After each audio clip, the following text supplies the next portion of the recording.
Radhe Radhe. Hello everyone, let's begin with the new episode. जो इस channel पे नए हैं, जिन्होंने अभी तक सब्सक्राइब नहीं किया, प्लीज़ करिए। So let's start. कहानी अब तक में रणवीर ने अपनी एक भौं ऊपर चढ़ाते हुए माही की तरफ देखा और कहा, रियली माही, क्या ये सही है? माही ने अपनी नज़र दूसरी तरफ करते हुए कहा, बिल्कुल, इसमें जो लिखा है वह सब सही है। तुम मेरे साथ बेड पर भी नहीं सो सकते हो, इसलिए चुपचाप सोफे पर सोना। रणवीर ने एक शरारती स्माइल के साथ कहा, और अगर तुम मेरे करीब आना चाहो तो? यह सुनते ही माही एकदम से धड़कते हुए बोली, ऐसा तो कभी नहीं होगा, और तुमने बाकी की सारी शर्तें पढ़ ली ना, तो चलो अब जल्दी से साइन करो। रणवीर ने अपना सर झटके से धीरे से कहा, इसकी नौटंकी कभी खत्म नहीं होती। माही ने पेन आगे बढ़ाते हुए कहा, जल्दी साइन करो, मेरे पास वक्त नहीं है, मुझे ऑफिस जाना है। अब आगे। रणवीर ने पेन लेते हुए कहा, हाँ, और मुझे तो जैसे अम्यूज़मेंट पार्क जाना है, ठीक है ना? रणवीर ने उस पेपर पर साइन किए तो माही ने जल्दी से पेपर लिया और एक स्माइल के साथ उसे देखते हुए कहा, अब जब भी तुम्हारे अंदर तुम्हारे अरमान जागने लगे तो तुम इन शर्तों को याद कर लेना। कहकर माही कबर्ड की तरफ बढ़ गई और अपने लॉकर में उस पेपर को संभाल कर रख दिया। रणवीर ने खड़े होते हुए कहा, मैं भी देखता हूँ कब तक तुम्हारा ये कांटेक्ट चलता है। अब मैं नहीं, तुम खुद मेरे करीब आओगी। माही ने फेक स्माइल के साथ कहा, देखा जाएगा। कहकर माही रूम से बाहर निकल गई। रणवीर ने भी अपना फ़ोन उठाया और वह भी रूम से बाहर निकल गया। माही को आज कॉलेज में कोई असाइनमेंट जमा करने थे, इसलिए वह निया के साथ कॉलेज आ गई थी। इसके बाद वह वहीं से ऑफिस जाने वाली थी। माही ने असाइनमेंट जमा करवा दिया था। अब वह ऑफिस आने के लिए कॉलेज से बाहर निकली कि तभी उसके सामने एक काले रंग की गाड़ी आकर रुकी।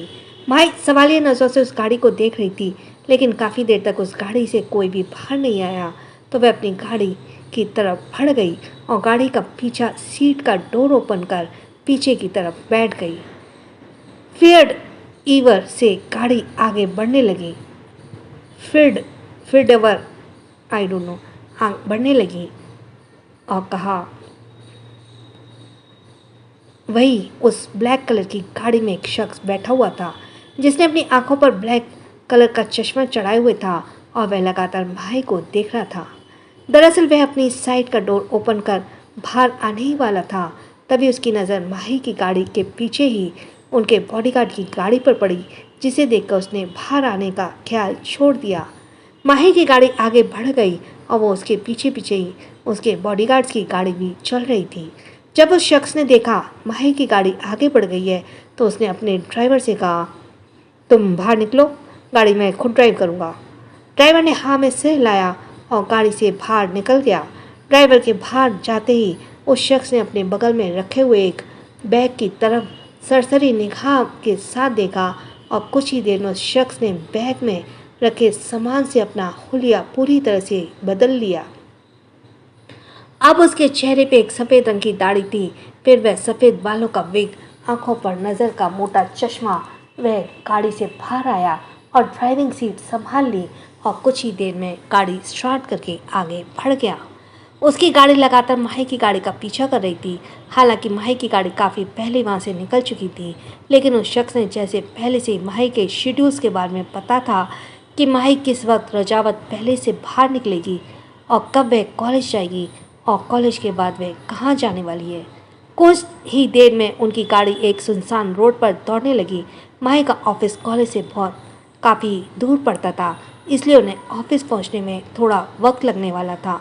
सुनसान रास्ते पर आते ही उस शख्स ने अपनी गाड़ी की स्पीड एकदम से बढ़ा दी और अपनी गाड़ी को जानबूझकर माही की गाड़ी से टकरा दिया, जिस वजह से दोनों गाड़ियों ने ब्रेक लगा दिए।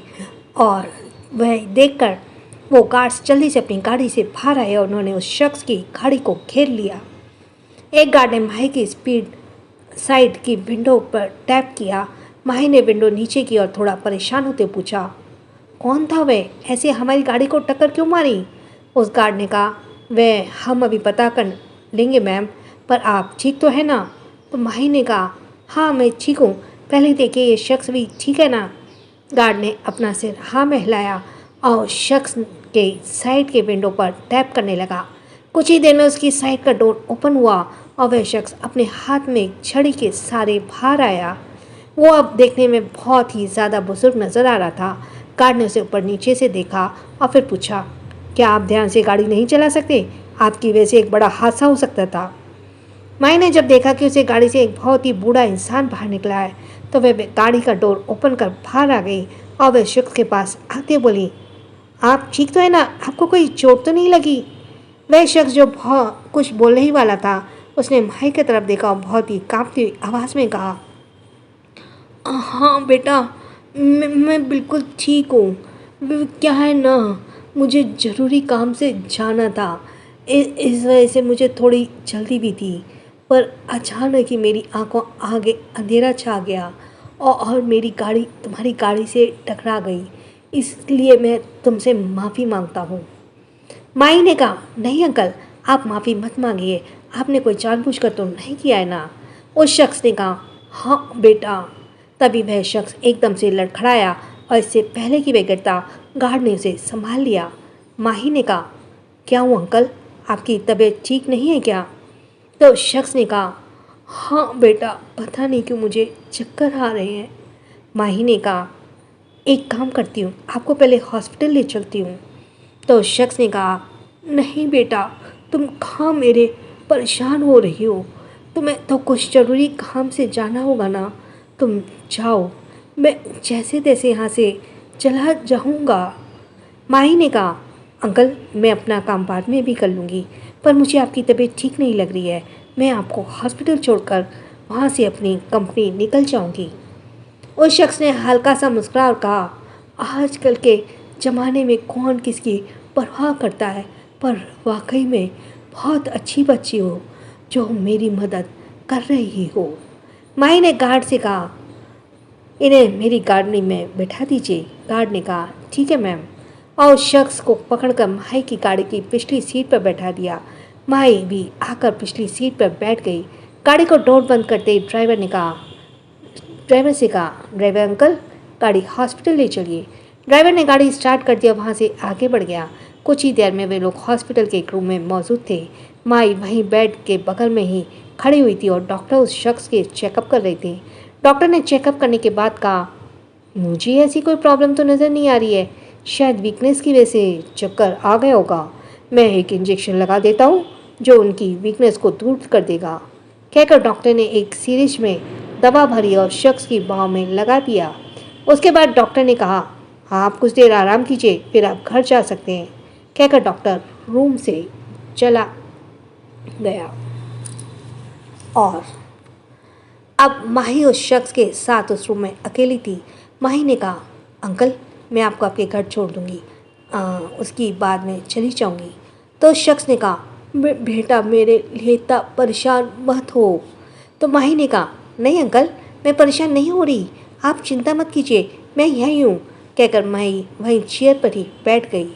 वहीं वह शख्स मन ही मन मुस्कुरा रहा था और एकटक सीलिंग की तरफ देखकर कुछ सोचने लगा। फिर उसने तिरछी नज़र से माही की तरफ देखा जो उसके अपने फ़ोन में कुछ देख रही थी।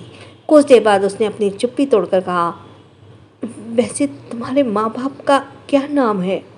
यह सुनकर माही ने कन्फ्यूजन में उस शख्स की तरफ देखा और उस आदमी से कहा, अपने माँ बाप के बारे में तो जानती ही होगी ना तुम? सॉरी। शख्स की तरफ देखा तो आदमी ने कहा, अपने माँ बाप के बारे में तो जानती ही होगी ना तुम, क्या नाम है उनका? माही ने कहा, पर आप ये सब क्यों पूछ रहे हैं? तो उस आदमी ने सीधा बैठते हुए कहा, वह क्या है ना, जितना तुम अपने माँ बाप के बारे में नहीं जानती, वो शायद उससे ज़्यादा जानता हूँ। उस आदमी ने बोलने का लहजा अब एकदम से चेंज हो गया था। अब वह आदमी ना तो लड़खड़ाती हुई सांस फूली आवाज़ में कुछ बोल रहा था और ना ही बूढ़े इंसान की तरह रिएक्ट कर रहा था। माही को कुछ डाउट हुआ। वे एकदम खड़े होते बोली, कौन है आप और मेरे पेरेंट्स के बारे में कैसे जानते हैं? तो वो आदमी हंसते बोला, इतना घबरा क्यों रही हो? क्या तुम्हें अपने पेरेंट्स के बारे में कुछ जानना नहीं चाहोगी? माही ने कहा, भला मैं अपने पेरेंट्स के बारे में क्यों जानना चाहूँगी? मेरे पेरेंट्स के बारे में मैं ज़्यादा बेहतर जानती हूँ। हाँ, उस वक्त मैं बहुत छोटी थी जब वह एक एक्सीडेंट में। तभी उस शख्स ने माही की बात काटते हुए कहा, एक्सीडेंट में? क्या सच में तुम्हारे पेरेंट्स का एक्सीडेंट हुआ था? किसने सुनाई तुम्हें ये कहानी? यह सुनकर माही हैरान से उस शख्स को देखने लगी। वह शख्स बेड से नीचे उतरा और माही की तरफ बढ़ते हुए बोला, हाँ, कहानी तो है। तुम इतना हैरान क्यों हो रही हो? क्या तुम्हें सच में नहीं पता तुम्हारी माँ के साथ क्या हुआ? माही को अब वो आदमी बहुत ही अजीब लग रहा था। उसने मन ही मन कहा, मुझे लगता है ये कोई साइको है। माही, जल्दी से यहाँ से निकल, इससे पहले कि ये तुझको नुकसान पहुँचाए। उस शख्स ने माही के और पास आते हुए कहा, क्या हुआ माही, इतना परेशान क्यों हो रही हो? ये सुनकर तो माही की हैरानी की सीमा नहीं रही, क्योंकि उसे अच्छे से याद था कि उसने उस शख्स को अपना नाम तो बताया ही नहीं। पर इससे पहले कि वह शख्स माही के और भी पास आता, माही ने उसे खुद दूर से धकेला और जल्दी से रूम से बाहर भाग गई। माही के भागते ही वह शख्स किसी शैतानी स्माइल के साथ हंसते बोला, माही माही, कब तक भागोगी? सच कभी तुम्हारा पीछा नहीं छोड़ेगा। क्या हुआ जो रणवीर तुम्हें सच नहीं बता रहा? यह सच मैं तुम्हें बताऊंगा। रणवीर, तुमने सच छुपाकर भले ही अपनी फैमिली बचा ली हो, लेकिन मैं तुम्हें ज़रूर सच बताऊंगा, ताकि तुम्हारी गिल्ड तुम्हें रणवीर से दूर कर दे। कहकर वह शख्स पागलों की तरह हंसने लगा। फिर एकदम से अपनी हंसी रोकते हुए कहा, तब जाकर मेरा बदला पूरा होगा। एएसआर, तूने मुझे बर्बाद करके रख दिया, बल्कि यह ब्लैक स्टोन तुझे तबाह कर देगा और तबाह कर देगा तेरी दुनिया को भी।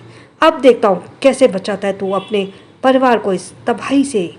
कहते हुए अजीब तरीके से मुस्कुराया। वह और कोई नहीं, ब्लैक स्टोन ही था।